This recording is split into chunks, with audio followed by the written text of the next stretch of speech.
Так, закрыли глаза и теперь угадаем, что у вас там будет нарисовано условно. Двумя руками нужно.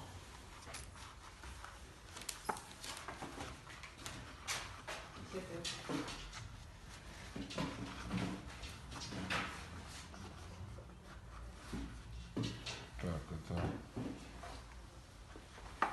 это медведь. О, молодец, ничего себе. Хорошо, да, следующий медведь. А вот это? Так.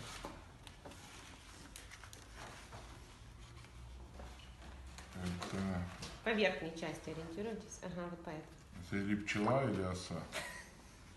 Нет? Еще какие есть варианты? Ноги сильно длинные, как лось. пчелы и осы. Ну, не подглядываем, конечно. Ну, я извиняюсь. Давай следующую.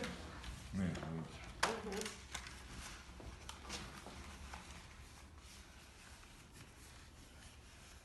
Ну, Казбеку хорошо, он организовал и ничего не делает, да? Отрабатывает другие.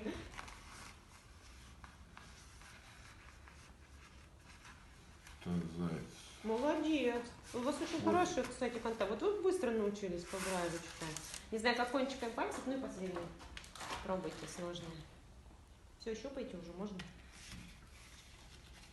Что-то шершавое.